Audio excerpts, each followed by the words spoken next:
हम लोग तीसरे चैप्टर का नेक्स्ट टॉपिक देख रहे हैं। 12th class students, genetic disorder. Yes, उसमें बहुत से डिसऑर्डर्स दिए हैं, जैसे मेंडेलियन डिसऑर्डर्स मीन्स मेंडल्स ने स्टडी किए हुए डिसऑर्डर्स, और कुछ मेंडल्स के बिना दूसरे लोगों ने किए हुए डिसऑर्डर्स। उसमें मेंडल्स ने स्टडी किए हुए डिसऑर्डर्स ऑटोसोमल क्रोमोसोम्स की वजह से ज़्यादातर है, और कुछ दूसरे। तो इस तरह से जो डिसऑर्डर्स है डिफरेंट टाइप के, उसमें एक तो कुछ क्रोमोसोम्स ज़्यादा होने की वजह से भी हो सकते, कुछ क्रोमोसोम कम होने की वजह से हो सकते, या फिर क्रोमोसोम्स में म्यूटेशन हुआ मतलब चेंज होने की वजह से हो सकते। तो उसमें से कुछ डिसऑर्डर्स हम लोग यहाँ पढ़ रहे हैं। उसमें एक जो है, जो डिसीज के तौर पर भी स्टडी किया जाता है, थैलेसीमिया। थैलेसीमिया एनीमिया का एक प्रकार है, लेकिन सिंपल एनीमिया और सिकल सेल एनीमिया, इससे ये डिफरेंट है।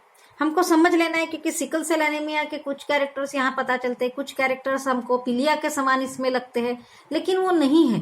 तो पीलिया वगैरह बात अलग है, केमिकल या कुछ पैथोजेंस के वजह से पीलिया होता है, लेकिन ये जीन्स की वजह से होता है। तो उसका समझ लेना है कि क्यों हो रहा है। तो थैलेसीमिया ये ब्लड रिलेटेड, तो हीमोग्लोबिन से रिलेटेड है, मतलब हीमोग्लोबिन प्रोडक्शन पर अफेक्ट होता है, और उस वजह से ये डिसीज होता है।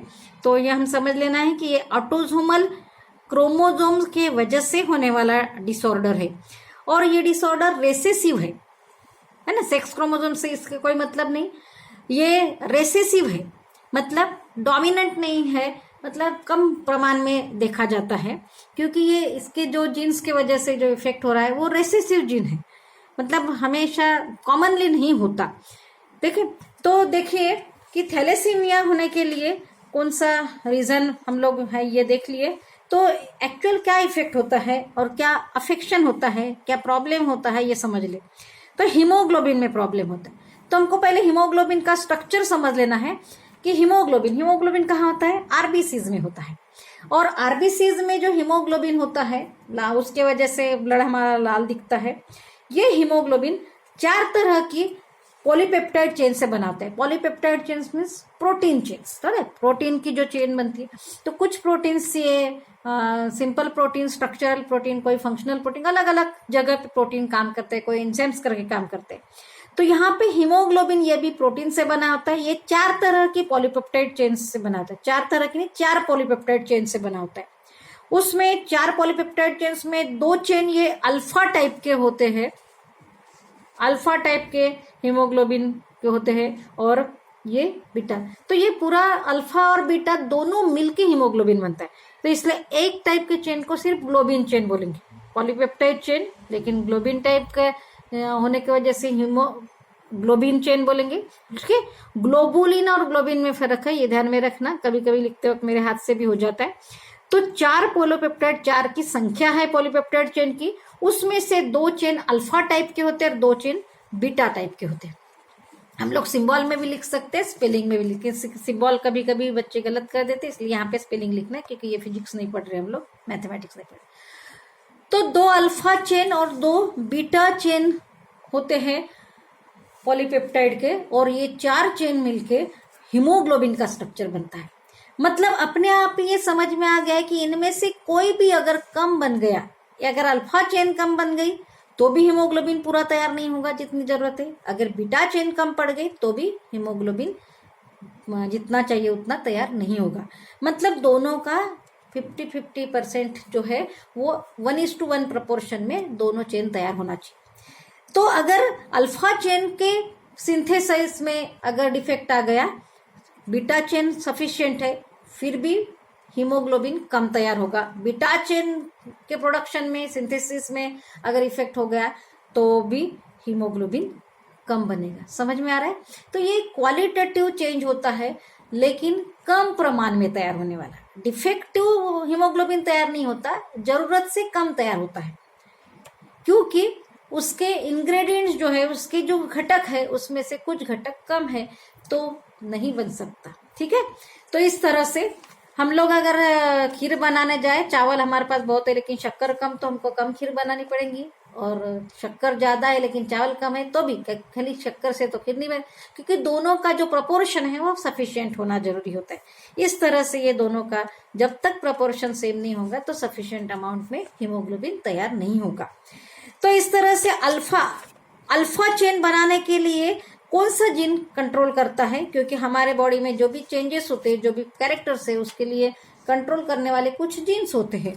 तो अल्फा ग्लोबिन चेन बनाने के लिए या उसके सिंथेसिस को कंट्रोल करने वाले 2 जीन्स होते हैं जो क्लोजली अरेंज्ड होते हैं 16 नंबर के क्रोमोसोम पर। On the 16th number of chromosome, 16वें नंबर के क्रोमोसोम की 2 चेन है। हमारे 46 क्रोमोसोम में से एक जोड़ी क्या होती है, सेक्स क्रोमोसोम की, और बाकी 22 जोड़ियां, 46 मीन्स 23 पेयर्स ऑफ क्रोमोसोम्स, उसमें से 22 pairs are of autosomes and 1 of sex chromosome. तो ये जो 22 जोड़ियां मतलब 22 पेयर्स है क्रोमोसोम की, ऑटोसोम की, उसमें से 16वें नंबर के क्रोमोसोम्स की जो जोड़ी है, वो 16वें नंबर के क्रोमोसोम की जोड़ी पर 2 जीन्स एकदम क्लोजली अरेंज होते, और ये दोनों जीन अल्फा ग्लोबिन चेन बनाने के लिए, अल्फा ग्लोबिन पॉलीपेप्टाइड चेन बनाने के लिए काम में आते हैं, मतलब इन दोनों का। अब ये 2 जीन में से एक भी जीन डिफेक्टिव हो गया तो भी इफेक्ट होगा अल्फा ग्लोबिन बनाने का। यस, तो इस तरह से 16वें क्रोमोसोम में अगर ये 2 जीन से इनमें से एक भी जीन अगर डिफेक्टिव हो गया, उसमें म्यूटेशन हो गया या फिर वो डिलीट हो गया, मतलब वो जीन्स गायब हो गया, तो भी अल्फा चेन्स प्रॉपरली नहीं बनेंगी। तो अल्फा चेन्स बनाने के लिए, alpha polypeptide chains means alpha globin chain short में हम बोल सकते, इनमें अगर बनाने में डिफेक्ट आ गया और उस वजह से हीमोग्लोबिन कम तैयार होने की वजह से जो थैलेसेमिया होता है उसको बोलते अल्फा थैलेसेमिया। मतलब किस पर इफेक्ट हो रहा है उस हिसाब से थैलेसीमिया का प्रकार बदलेंगे, लेकिन दोनों में क्या होगा, हीमोग्लोबिन कम बनेगा, ये ध्यान में रखो। दूसरा है बीटा चेन। तो beta polypeptide chain means beta globin chain, short में हम लोग ग्लोबिन बोलते हैं उसको। तो बीटा, हर इसमें पॉलीपेप्टाइड चेन को ग्लोबिन नहीं बोलेंगे, ये भी ध्यान में रखो। तो beta globin chain means beta polypeptide chain के सिंथेसिस के लिए कौन जिम्मेदार होता है, तो synthesis of beta chain controlled by the single gene and which is on the 11th number of chromosomes. तो 22 जो क्रोमोसोम की जोड़ियां हैं, 22 जो नंबर ऑफ क्रोमोसोम्स ऑटोसोम्स की जोड़ियां, उसमें से 11वें नंबर का जो क्रोमोसोम्स है, 11वें नंबर की जो जोड़ी है, उसमें एक जीन जो होता है जो बीटा ग्लोबिन चेन के बनाने की प्रोसेस को कंट्रोल करता है, रेगुलेट करता है। अगर इस जीन में म्यूटेशन हो गया या ये जीन डिलीट हो गया, गायब हो गया उस क्रोमोसोम से, तो बीटा चेन्स बराबर नहीं बनेंगे, कम बनेंगे। तो अपने आप ही आ गया कि बीटा चेन ग्लोबिन चेन्स के सिंथेसिस पर इफेक्ट हो गया, तो बीटा चेन कम तैयार होने की वजह से, इसके अफेक्शन के वजह से हीमोग्लोबिन कम तैयार हो रहा है, तो उस थैलेसीमिया को बोलेंगे बीटा थैलेसीमिया। दोनों कंडीशन में अल्फा कम बने तो भी, बीटा कम बने तो भी हीमोग्लोबिन कम बनता है। फाइनली हीमोग्लोबिन कम बनता है, लेकिन हीमोग्लोबिन किसकी वजह से कम बन रहा है, उस हिसाब से उस थैलेसीमिया को, इस डिसऑर्डर को नाम दिया जाता है अल्फा थैलेसीमिया या बीटा थैलेसीमिया। दोनों कंडीशन आइदर बाय म्यूटेशन और डिलीशन ऑफ जीन, एक तो 16वें नंबर के ये 2 जीन में से कोई, या फिर 11th नंबर के क्रोमोसोम में से वो एक जीन में से, ये 3 में से कोई भी जीन में म्यूटेशन हो गया या फिर उसका डिलीशन हो गया, डिलीट हो गए, तो भी ग्लोबिन चेन्स उस तरह की कम होंगी। उसका फाइनल रिजल्ट ये होगा कि हीमोग्लोबिन कम तैयार होगा। मीन्स इस कंडीशन में आखिरी रिजल्ट क्या होगा, तो result in abnormal synthesis of haemoglobin. और ये हीमोग्लोबिन कम तैयार होने की वजह से, एबनॉर्मल क्वालिटी में कम तैयार होने के, अबनॉर्मल तैयार होने की वजह से ऑटोमेटिकली ये थैलेसीमिया होता है। फिर थैलेसीमिया का सिम्टम क्या है, उसकी लक्षण क्या है, कि किस कैसे पहचाने जाए कि इसको थैलेसीमिया हो सकता है। ऑफ कोर्स फाइनल टेस्ट तो डॉक्टर कुछ जांच करके ही बताएंगे, लेकिन हम हो सकता है उसका पहले अंदाजा लगा सकते हैं, उसके कुछ सिम्टम्स दिखते हैं, लक्षण दिखते हैं, तो उसमें एनीमिया होता है। एनीमिया किसको बोलते हैं? जिसके बॉडी में हीमोग्लोबिन कम तैयार होता है, और हीमोग्लोबिन कम तैयार होता है आरबीसी में, तो उसका खून लाल कलर जो है वो कम दिखेगा, फीका दिख जाएगा, उसकी फिर हीमोग्लोबिन की जो जो काम है वो कम प्रमाण में हो गया, ऑक्सीजन कैरिंग कैपेसिटी कम होगी। जैसे हम लोग अभी कोरोना की वजह से पता है कि ऑक्सीजन कैरिंग कैपेसिटी कम है, ऑक्सीजन बॉडी में कम है। ऑक्सीजन बॉडी में कम होने का अलग अलग रीजन हो सकते हैं, उसमें एक रीजन ये भी होता है कि हीमोग्लोबिन कम हो तो ऑक्सीजन बॉडी में ले जाने का काम, कंडक्ट करने का काम कम होगा, तो हमारे बॉडी में ऑक्सीजन लेवल कम होंगे। तो इस तरह की कंडीशन हीमोग्लोबिन कम होना, इसको बोलते हैं एनीमिया। तो एनीमिया तो दूसरे कारण से भी होता है, जैसे आयरन कम हुआ, क्योंकि हीमोग्लोबिन बनाने के लिए आयरन भी लगता है, बॉडी में आयरन कम हुआ तो भी हीमोग्लोबिन कम बनेगा, तो वो अलग। तो अलग अलग तरह के एनीमिया होते हैं, जैसे सिकल सेल एनीमिया हमने पढ़े, तो सिकल सेल में आरबीसी का साइज बदलने की वजह से हीमोग्लोबिन को जगह नहीं मिलती, तो हीमोग्लोबिन कम हो जाता है, तो उसको सिकल सेल एनीमिया बोलते हैं। और यहाँ पे ये अल्फा या बीटा ग्लोबिन चेन कम तैयार होने की वजह से हीमोग्लोबिन कम तैयार होता है, कि ये इस तरह का एनीमिया। तो एनीमिया के जो लक्षण है, खून कम होना, खून पतला होना, खून का कलर फीका होना, ये जो रीजन है, और वो हीमोग्लोबिन की वजह से जो जो काम उसके कम हो जाते हैं हीमोग्लोबिन के, उसके लक्षण दिखना। दूसरा, पेल येलो स्किन, अपने आप जब ब्लड का रेडनेस कम हो जाता है तो स्किन गोरी दिखने लगती है, पेलनेस दिखने लगता है, निस्तेज दिखने लगता है। और अपन किसी का चेहरा निस्तेज दिखे तो हम लोग समझ रहे हैं, सावले लोग गोरे हुए करके खुश होते हैं, लेकिन गोरे लोग फीके दिखते हैं, उसमें तेज कम हो जाता है हमेशा के। सो वो हीमोग्लोबिन कम होने का एक लक्षण हो सकता है। हम लोग आंखों के पलकों से देख सकते हैं, अपने ओठों का ऐसे अंदर से देख सकते हैं। तो अलग अलग लक्षण से। Change in size and shape of RBCs, size और शेप आरबीसीज का, मतलब रेड ब्लड कार्पसल्स का बदल जाना, उसके वजह से भी ये भी एक लक्षण उसका हो सकता है। स्लो ग्रोथ एंड डेवलपमेंट, उस पर्सन की ग्रोथ और डेवलपमेंट उम्र के हिसाब से होना चाहिए, बाकी लोगों के जैसे नॉर्मल होती है, हर एक का नहीं, किसी का थोड़ा 1-2 साल का आगे पीछे होता है, एकदम से डर नहीं जाना है, लेकिन जैसे नॉर्मली सब बच्चों का हो रहा है वैसे नहीं होना, उसमें कम होना, धीरे धीरे होना, ये भी एक कारण हो सकता है। दूसरा, डार्क यूरिन डार्क कलर में, हमारी यूरिन थोड़ा सा येलोइश कलर की होती है, वो अगर ज्यादा डार्क दिखने लग जाए तो पीलिया में भी डार्क कलर दिखता है यूरिन का, तो हम पीलिया समझ सकते हैं, लेकिन उसका एक रीजन ये भी हो सकता है थैलेसीमिया।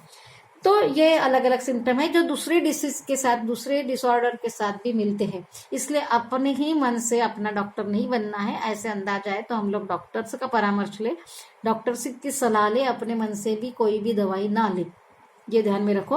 क्योंकि यहाँ पीलिया के भी लक्षण दिखते हैं, सिकल सेल एनीमिया के समान भी change in size and shape लग रहा है, सिंपल एनीमिया के आयरन कम होने के भी रीजन दिख रहे, इस तरह से। तो अपने मन से दवाई नहीं खा लेना जो दिखता है बाहर से, क्योंकि इसके कारण अलग अलग हो सकते हैं, और प्रॉपर अगर हम लोग लक्षण सेम दिखे तो भी रीजन अलग अलग है, तो ट्रीटमेंट अलग होना जरूरी है, नहीं तो हम लोग अपनी जान गंवा सकते हैं। और ऐसे पेशेंट, ये रीजन है जेनेटिक रीजन, ये जेनेटिक बीमारी होने की वजह से इसकी एक तो जेनेटिक थेरेपी कर किया जा सकता है, या फिर हम लोग सिंपली कंट्रोल कर सकते हैं इसके जो परिणाम है। और दूसरा है इसका मेन, कैसे लोगों को खून बदलने की जरूरत पड़ती है, बार बार थैलेसीमिया वालों को खून देने की जरूरत पड़ती है, क्योंकि उनका हीमोग्लोबिन कम होने की वजह से जो भी प्रॉब्लम आता है, तो उनको सिकल सेल वालों को भी खून देने की जरूरत पड़ती, लेकिन रीजन अलग अलग है। वो भी जेनेटिक बीमारी है, ये भी जेनेटिक, लेकिन उनके क्रोमोसोम का नंबर अलग है, उसका जीन्स का टाइप अलग है, रीजन अलग है। दोनों जेनेटिक होने के बावजूद ये बार बार ध्यान में रखो, थैलेसीमिया और सिकल सेल। तो इसमें बार बार लेकिन खून देने की जरूरत पड़े, मैसिव, मतलब बहुत ज्यादा प्रमाण है, ब्लड ट्रांसफ्यूजन मीन्स खून उसका बदलने की जरूरत इज नीडेड ऐसे। और बार बार किसी को खून देने की जरूरत पड़े तो देने वाला भी कोई होना है ना, यस, तो प्रॉब्लम में आ सकते। तो अभी यहाँ पे सिकल सेल में और इसमें क्या फर्क है, तो मेन फर्क है कि थैलेसीमिया में फ्यू ग्लोबिन प्रोडक्शन मीन्स ये जो ग्लोबिन चेन्स है अल्फा या बीटा, ये फ्यू मतलब कम तैयार होती है, ये प्रॉब्लम है। और सिकल सेल में इनकरेक्टली फंक्शनल ग्लोबिन तैयार होता है, मतलब योग्य तरह का नहीं होता, कम तो होता है, क्वालिटी में फर्क क्या है, लेकिन डिफेक्टिव ग्लोबिन तैयार होता है, ये सिकल सेल एनीमिया का एक, ये दोनों में ये मेन फर्क आप समझ लें। बाकी सिम्टम्स हम लोगों ने यहाँ पे अंडरलाइन के, मैं वो फोटो बुक की भेज देती हूँ और आप लोग पेज नंबर 66 पे ये पढ़ सकते हो। ठीक है।